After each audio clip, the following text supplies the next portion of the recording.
Kita sekarang berbicara tentang kebangsaan, berbicara tentang kenegaraan.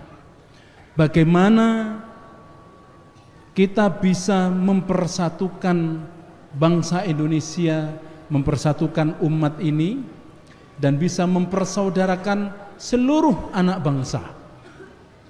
Karena itu, tema yang akan kita angkat pada malam hari ini adalah merajut ukhuwah. Bahasanya saya ambil dari Al-Quran, dan beliau fasih baca Al-Quran. Jadi merajut ukhuwah. Ukhuwah itu persaudaraan dalam keberagaman, dalam perbedaan. Ya ayuhan nas, inna khalaqnakum min dzakarin wa untha wa ja'alnakum syu'uban wa qabaila lita'arafu, untuk saling mengenal.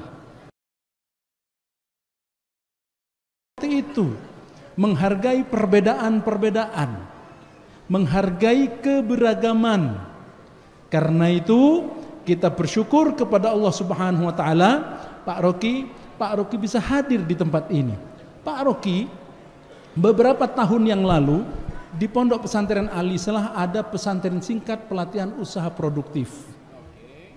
Pelatihan usaha produktif ini, pesantren singkat pelatihan usaha produktif ini diikuti oleh beberapa pondok pesantren dan beberapa panti asuhan dari Sabang sampai Merauke. Dari Merauke itu, dari Papua, ada 2 anak yang beragama Kristen.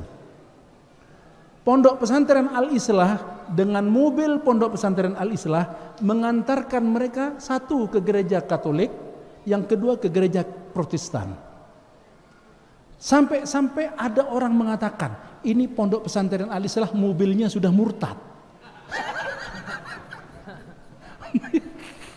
Mungkin bukan mobilnya, BBM-nya. BBM. Mobilnya sudah murtad. Karena satu masuk ke gereja Katolik sebelahnya BNI, satunya lagi masuk ke gereja Protestan dan nungguin anak-anak itu. Jadi ada 2 anak itu kita antarkan ke tempat-tempat ibadahnya mereka. Jadi ini ingin kita tunjukkan bahwasanya pondok pesantren adalah pelopor di dalam merajut ukhuwah dalam keberagaman, dalam perbedaan. Jadi inilah Pak Rocky, tapi terserah Pak Rocky. Kalau malam ini mau perang ya enggak apa-apa. Tidak harus ini, enggak harus topik ini, enggak harus tema ini. Kesimpulannya aja nanti. Baik, saya dari tadi ngobrol sama beliau ini nyantai aja beliau itu, gitu ya. Jadi kita dengarkan sekarang apa yang perlu disampaikan oleh Ustadzuna Ustadz Rocky Gerung. Apa hak agama mempersoalkan politik? Oh, itu bisa tuh judulnya tuh. Apa hak Gus Toha mengundang Rocky Gerung? Topik kedua itu kan ramai tuh. Tapi saya nggak peduli dengan itu, karena tadi saya berdiri sebentar di bangunan yang sedang dibangun itu. Saya mendoakan supaya bangunan itu bukan sekedar isinya ruangan-ruangan, tapi isinya adalah gagasan. Indonesia kebanyakan ruangan, gagasannya nggak ada. Itu masalah kita tuh. Dan pesantren adalah gagasan untuk menghidupkan akal pikiran, untuk memprovokasi pikiran radikal. Pikiran bukan tindakan radikal. Jadi tadi saya bertanya, itu apa nama bangunan itu? Itu akan jadi, Pak Sekretaris menerangkan, itu akan jadi tempat kajian sains di dalam Islam. Itu tema yang kuat sekali, bukan sains dan Islam seolah-olah itu 2 hal yang mesti dianalisis secara terpisah. Sains di dalam Islam, artinya ada asumsi di situ bahwa ayat-ayat Quran di dalamnya bukan sekedar mengandung janji surgawi, tapi ada hal yang natural yang mesti dipelajari. Yang kita tahu di dalam percakapan sehari-hari, ada tanda-tanda alam yang hanya dipahami oleh orang yang berpikir. Jadi kira-kira itu nanti mungkin kapan itu kira-kira selesai, saya akan datang ke situ untuk memberikan seminar tentang fungsi ilmu pengetahuan di dalam mengupayakan kemajuan manusia itu. Dan itu, ya. Dan Islam tentu mulai dari awal penyebaran doktrin agama, di dalamnya ada tradisi filosofi itu. Orang ingat apa sih matematika yang kita sebut algoritma, itu pertama kali diriset oleh ilmuwan Islam. Bagaimana cara kita mengobati manusia, farmasi pertama ditemukan oleh ilmuwan Islam. Bagaimana kita mengukur skala-skala alam semesta yang kita sebut sekarang astronomi, itu pertama kali diuji di dalam ruang-ruang kuliah di abad-abad pertama ketika Islam muncul sebagai peradaban baru. Jadi selalu ada konteksnya di situ. Nah, kita mau coba gabungkan itu antara krisis pengetahuan, kekurangan pengetahuan, dan keterpurukan bangsa. Apa yang menyebabkan bangsa terpuruk? Karena pemimpinnya nggak berpikir. Itu intinya. Apa akibatnya? Akibatnya skala kecerdasan kita, kalau Anda baca riset terakhir sebulan lalu, Indonesia itu rata-rata IQ-nya 70,8. Hanya 70,8. Apalagi kalau nggak ada masjid kembar, nggak ada Al-Islah, mungkin tinggal 60 IQ kita. Jadi pesantren menyumbang peningkatan IQ, sementara kekuasaan memerosotkan IQ. Karena nggak ada undangan berpikir, orang berpikir dilarang, orang berusaha untuk memperdebatkan masa depan dianggap sebagai bahaya politik identitas. Jadi kita lihat bahwa bangsa ini dituntun ke arah kegelapan. Itu intinya tuh. Padahal tadi diterangkan oleh Gus Toha, persahabatan itu adalah hak setiap warga negara, lepas dari soal agama, etnis segala macam. Tapi justru negara itu memprovokasi supaya jangan bersahabat antar agama, jangan bersahabat antar etnis, jangan bersahabat antar kelas. Diam-diam itu yang sedang terjadi di kita, sehingga terjadi ketegangan sosial. Oke, saya pegang 2 mic kembar di masjid kembar.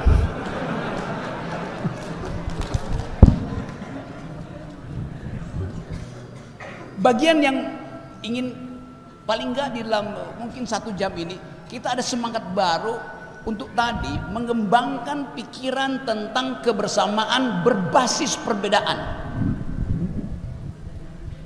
Saya ulangi lagi tesisnya. Kita ingin kembangkan persahabatan, persatuan yang basisnya perbedaan. Karena fakta antropologi bangsa ini adalah perbedaan.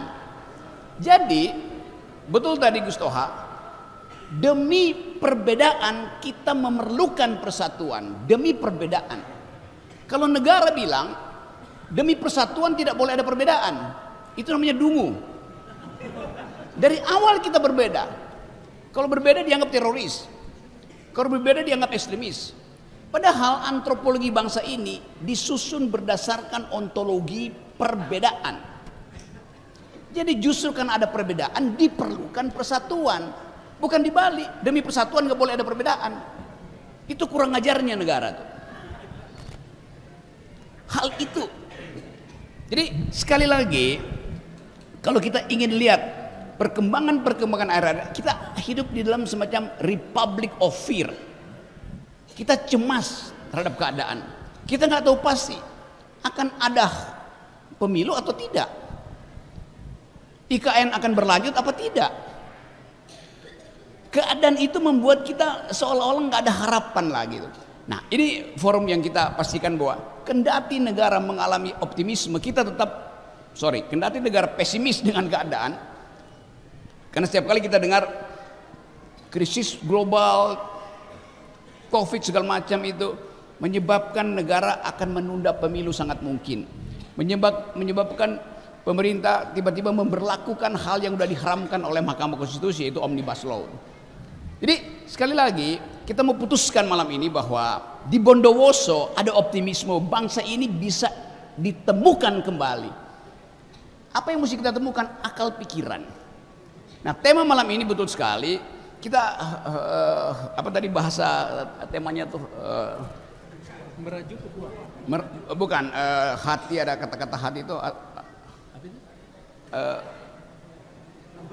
Temben ate. Temben ate. Tunggu hati. Merawat hati, betul ya. Obat hati. Obat hati. Hati-hati dengan hatiku. Kita masuk dulu pada tema itu. Ini adalah pondok pesantren, tempat dipersiapkan masa depan. Dan hanya demi itu kita bisa membayangkan Indonesia. Kita bisa membayangkan Indonesia kalau ada pertumbuhan pikiran di semua sekolah. Nah, prinsip pertama dari setiap murid adalah takwa pada gurunya itu. Udah pasti itu. Kata murid dalam bahasa Inggris namanya disciple. Murid. Dari kata disciple turun kata disiplin. Disiplin itu di dalam bahasa Arab namanya takwa. Mengerti karena itu menjalankan, itu namanya takwa kan. Bukan sekedar tunduk, karena mengerti maka menjalankan. Apa yang mesti dijalankan? Harapan. Apa yang mesti dijalankan?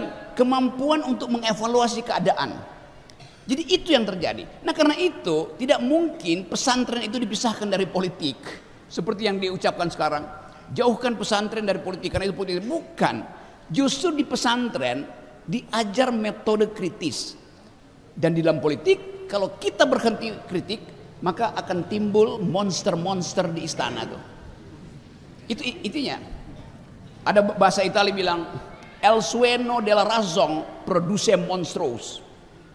Akal yang tidur, kalau akal Anda tidur maka yang beroperasi malam hari adalah monster-monster. Koruptor, arogan, para arogan. Jadi sangat kontekstual kalau kita pastikan bahwa tugas dari pesantren adalah menghidupkan harapan bahwa akal bisa diproduksi ulang. Kita istilahkan itu. Kenapa? Karena selama 7 tahun ini akal kita tidur, akibatnya monster oligarki hidup, beroperasi dia malam hari itu. Itu yang menerangkan kenapa bangsa ini nggak bisa bertumbuh berkompetisi dengan bangsa-bangsa lain. Kalau setiap kali kita dengar di media massa ekonomi kita baik, tumbuh segala macam tuh. Faktanya ini coba saya kasih data dulu karena ini kan kuliah tuh. Di zaman Pak Harto, harta kita dikuras oleh konglomerat. Tapi yang balik ke negara masih 33%. Pak Harto kasih konsesi-konsesi. Yang balik ke negara 33%. Zaman Pak SBY yang balik tinggal 28%, 25 sampai 28%. Zaman Pak Jokowi tinggal 8%. Itu data primer yang menyebabkan kenapa banyak akademisi, teman-teman saya dosen itu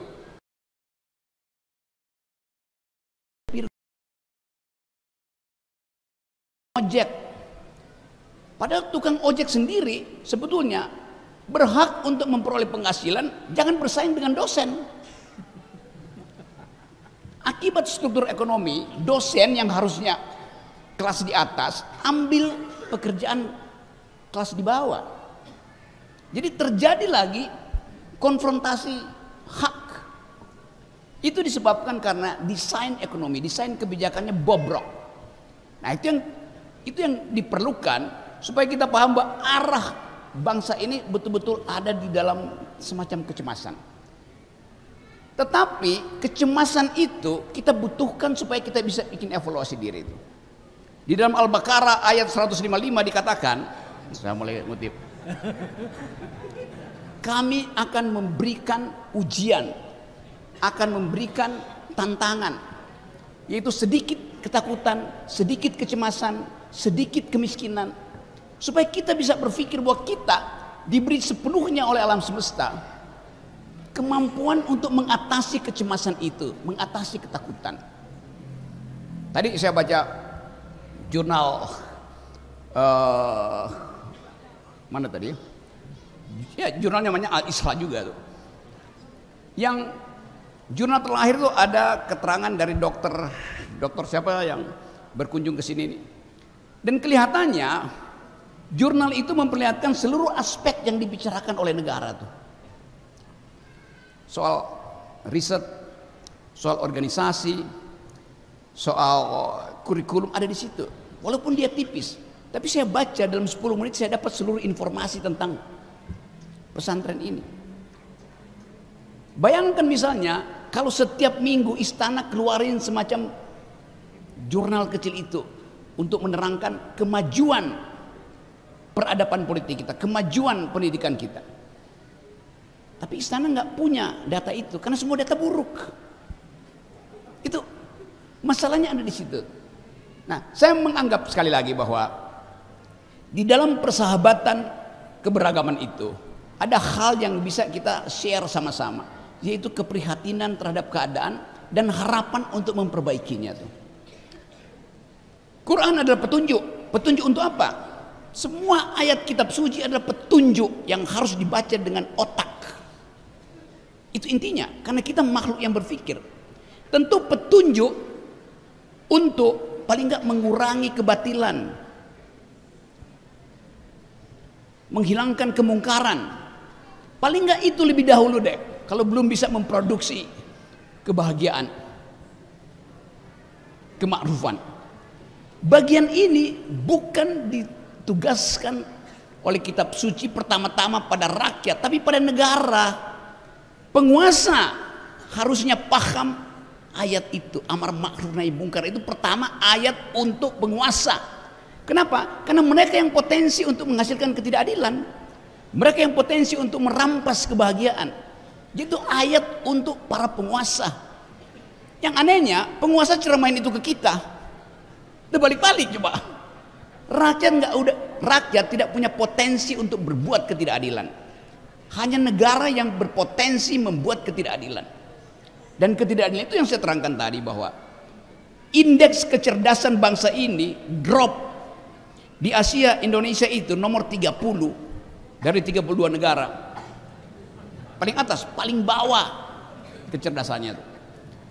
Padahal konstitusi kita menugaskan presiden untuk menghasilkan dua hal: cerdaskan kehidupan bangsa, pelihara fakir miskin. Dua-duanya nggak dilakukan oleh negara. Jadi itulah hak dari kita di sini untuk mempersoalkan ketidakadilan itu. Nah, Gus Toha tadi betul menerangkan bahwa sebaiknya ada upaya untuk mengkritisi dari kalangan akademisi itu. Tapi sering dianggap akademisi itu adalah mereka yang membantu presiden. Kalau Anda tidak ada di lingkaran presiden, Anda dianggap sebagai oposisi walaupun status Anda akademisi. Kan bajingan cara berpikir begitu kan? Kurang ajar. Apalagi kalau akademisinya muslim, dianggap ini untuk mempromosikan negara Islam. Udah ada semacam sinopsis di kepala bahwa kegiatan di pesantren itu adalah untuk menghalangi pemerintah. Itu buruknya tuh. Padahal di tempat ini calon presiden datang. Betul. Calon yang mungkin batal tuh. Jadi teman-teman, ini malam yang buat saya berbahagia karena diingatkan kembali fungsi dari persahabatan, fungsi dari keakraban. Dan itu membutuhkan permenungan.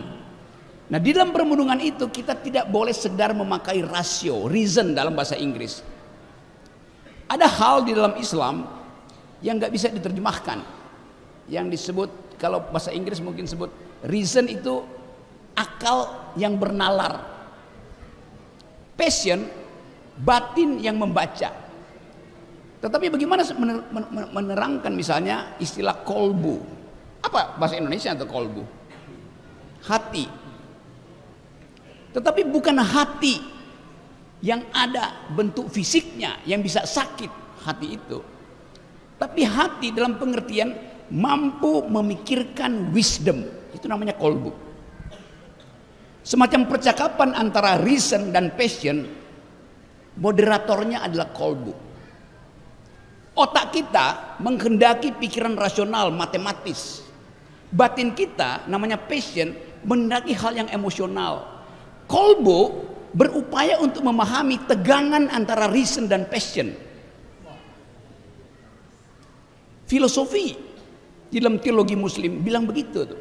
Kan itu susah untuk menerangkan bahwa ya sakit kolbu, nggak ada sakit kolbu. Yang ada sakit otak dan sakit jiwa. Kolbu adalah obat.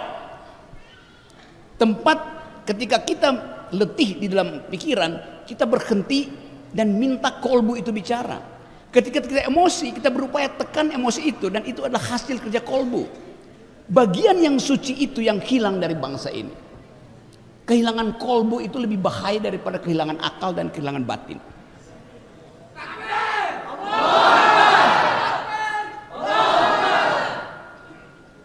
Nah, kesempatan ini adalah upaya untuk membenahi bangsa ini dengan memproduksi kolbu. Tapi nanti saya akan dibully. Pasti dibully itu. Sok tahu Rocky Gerung. Ngomong apa dia? Ada yang akan menjelaskan. Ustaz Toha tuh. Jadi teman-teman, pesantren fungsi utama adalah mengucapkan kejujuran karena diperintah oleh kolbu. Mengucapkan kemerdekaan berpikir karena menginginkan ada pertengkaran argumen. Memanfaatkan momentum-momentum politik supaya bangsa ini jangan diselundupkan di dalam wacana atau headline yang kita baca setiap hari yang gak ada isinya tuh. Jadi teman-teman, itu kultum saya hari ini. Nanti sebelum kita bercakap-cakap, tapi saya ingin mengatakan kesenangan hati saya karena diundang di tempat di mana pikiran itu dihargai. Terima kasih. Assalamualaikum warahmatullahi wabarakatuh.